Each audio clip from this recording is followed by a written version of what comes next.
The villagers of Lotoli have strongly condemned the ongoing land acquisition for the construction of NH17B, which they allege is solely for the benefit of coal transportation. The proposed road cuts right through agricultural land. It will likely have a long-lasting impact on the dependent farmers, and the locals demand the government halt all surveys and demarcation. The villagers allege that the PWD is misusing its powers to benefit the coal industry. They've demanded that the government and the department stop all surveys and demarcation, warning that interference in the Khazan lands and the lives of the local farmers will not be tolerated. Wait for government job, pick up agriculture, cultivate your land, आणि जी शेतां आमी इतली वर्सां रोयन येताली ती तर तुमी आमच्या हातांतली काडून सोदताय जाल्यार कसलो फायदो एग्रीकल्चर, कसलो फायदो सरकारान एग्रीकल्चर पोर्टफोलियो दोन फक्त एग्रीकल्चर मिनिस्टराक पोसपाक? जेन्ना एग्रीकल्चर मिनिस्टर जायती स्कीम आहा हे आहा ते कोणाक पासत? जोरी तोरी शेत आमी रोयताय तें तुमी काडून सोदताय जाल्यार ही स्कीम कोणाक? सरकारान ताच्या पासत दवरल्या.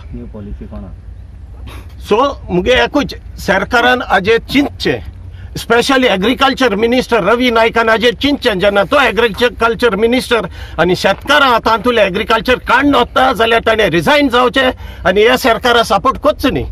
आनी तेच बरोबर दुसरें कोण आहाय फॉर काळजाचे मोगाचे, जमनी मोगाचे, शेतां मोगाचे, गोंयचे मोगाचे आहाय ताणें रिजायन जायचें आनी हे सरकाराक सपोर्ट करचें न्ही. Is looting the people.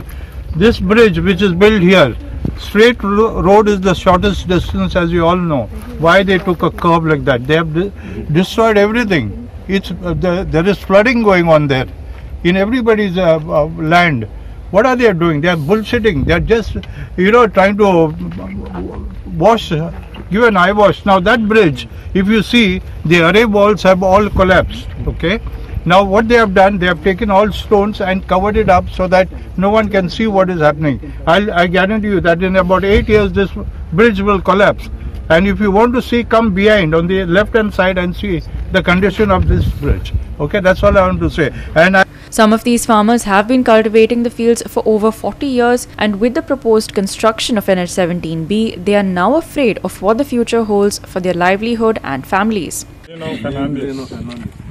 आम्ही 3 पार्टी चीफ इंजिनियराच्या ऑफिसांत गेले, डिसिजन घेतलें, एक्सप्लेन केलें, सिकेरान एडमिट केलें अशी रस्तो ना काय, रस्तो हिंच्या पाडी घर जावं शेत जावं इफेक्ट जायना ते शुअर आय म्हण सद्या रस्तो आहा त्या रस्त्यान व्हरपाचें म्हूण डिसिजन घेतलेलें. 3 पार्ट मागीर आनी मिटींग दवरलेली, पोस्टपोन जायत रावल्यो. मागीर आमी ऑब्जेक्शन हाडलें तरी पासून प्लॅन एड्युकेशनाचेर, ताचो रिजल्ट कांय ना.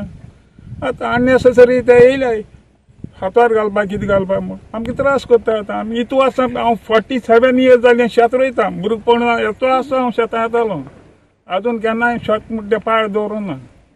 कितें हांव बरो नासता पासून येता शेतांत. मोग आहा आमकां जेवणा वेपार तो तें प्रॉफिटेबल न्ही आमकां तें लॉस तें, पूण तरी पासून रोयता आमी कित्याक अन्न म्हूण तें आमगेलें. आमगे शेतां देखून आमकां त्या ब्रिज येयलो नाका, कित्याक आमगेलीं शेतां पिळगेची शेतां आमगेलीं बिरगे शेतां आमी रोयताय आनी हे शेताचेर आमी पोट भरताय.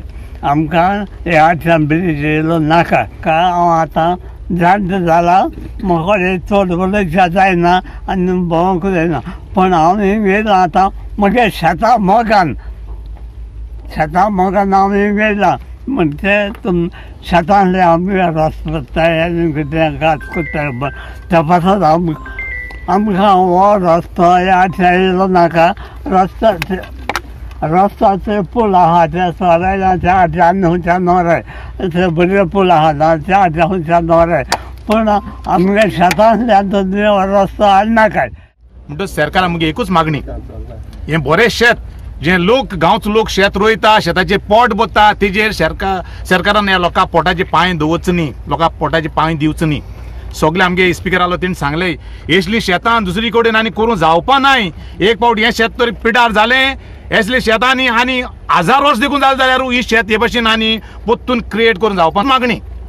आमगे आख्खो गांवचो लोक एकवटान आहाय आनी सांगले ते भशेन हो लोक हिंगा ना म्हूण डिमार्केशन करून दिवपाना ना म्हूण हिंगा पुलूय येवपा दिवपाना कित्याक हो पूल आहा तो फक्त ते कॉर्पोरेट्स आहाय तांकां फायद्याचो कित्याक क्लियरली डॉक्युमेंटाय सांगता इट्स क्लोजेस्ट टू MPT आनी कर्नाटका म्हणटच सरकारान हेजेर लक्ष घालचें आनी आमगेले जे जाणटे आनी अदी करून शेतकार लोक जे हात जोडून मागताय की आमगेली ही शेतां आहाय ती सांबाळची म्हूण तेजे सरकारान आपणे एक कान उगडचे दोड उगडचे आनी सरकारान पयलीं पावल मारचें हें डिमार्केशन इमिडिएटली बंद करचें म्हूण लोक डेव्हलपमेंटाचे एगेन्स्ट ना लोक आपणे पोट सांबाळपा पासत आतां आमगे एक भाऊ म्हणटालो सरकारा कडेन तितली नोकरी नाय पूण सरकारान आमकां लोकां तरी हें शेत रोवन तरी आमी पोट भरपाक आमकां आदार करचो पयशे दिवपा सोडी तूं पूण शेत आमी जे भाशेन रोयताय आमगे फाटली पिळगेन रोयलां आनी फुडली पिळगे जर आमगे रोवपा जाय जाल्यार सरकारान आमकां हेजेर मदत करची आनी आमगे डिमार्केशन बी कितें म्हणटा तें हिंगा करपा न्ही जी आमगे शेतां ट्रेडिशनल आहाय जी आमगे पुर्वजांनी आमकां दवरलें हिंगा एग्रीकल्चर फार्मिंग जाता प्लस फिशींग फार्मिंग जाता आनी जे लोकल्स आहाय ते टोटली डिपेंड हेजे आहाय लोकांगे डेली सोर्स तो सो गव्हर्मेंटाक मागता प्लस CMाकूय मागता की जात जाल्यार हो ब्रिज स्कीप करचो आनी आमगे लोकल्सां ही शेत रोयन जियेवपा तेणे Sandeep Twankar, Srishti Athanikar and Sangeeta Oli for Goa 365.